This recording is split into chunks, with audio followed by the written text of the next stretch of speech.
বিশ্বে গত ১৩ বছরে ভয়াবহ শাস্তির শিকার ৪০ কোটি শিশু। ঠিক এমনই এক ভয়াবহ তথ্য দিয়েছে জাতিসংঘের বৈশ্বিক শিশু নিরাপত্তা ও অধিকার বিষয়ক অঙ্গসংস্থা ইউনিসেফ।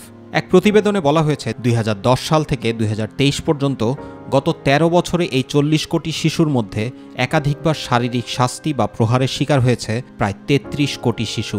বাকিরা শিকার হয়েছে মানসিক শাস্তির।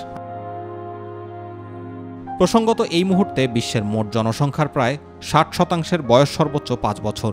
ইউনিসেফের সংজ্ঞা অনুযায়ী শিশুদের সঙ্গে ধমকের সুরে চিৎকার বা উচ্চস্বরে কথা বলা, তাদেরকে গালাগাল করা মানসিক শাস্তি প্রদানে শামিল। বিশ্বের অনেক দেশেই শিশুদেরকে প্রহার করা আইনত নিষিদ্ধ। তবে ইউনিসেফের তথ্য অনুযায়ী বর্তমানে বিশ্বজুড়ে প্রায় ৫০ কোটি শিশু যে কোনো সময় প্রহারের শিকার হওয়া ঝুঁকিতে থাকে। এসব শিশুর মধ্যে এমন বহু দেশের শিশু রয়েছে যেসব দেশে শিশুদের প্রহার বা শারীরিক শাস্তি দেওয়া নিষিদ্ধ। শাস্তি প্রদানের নামে শিশু নির্যাতনের পক্ষে রায় রয়েছে অনেক অভিভাবকেরও। প্রতিবেদনে ইউনিসেফ জানিয়েছে, বিশ্বের প্রতি ৪ জন মায়ের একজন বিশ্বাস করেন শিশুদের যথাযথভাবে শিক্ষিত বা সামাজিকভাবে দক্ষ করে তুলতে তাদেরকে প্রহার বা শারীরিক শাস্তি দেওয়া জরুরি। তবে তাদের এ ধারণা একদমই সঠিক নয় বলে জানিয়েছেন ইউনিসেফের নির্বাহী পরিচালক ক্যাথরিন রাসেল।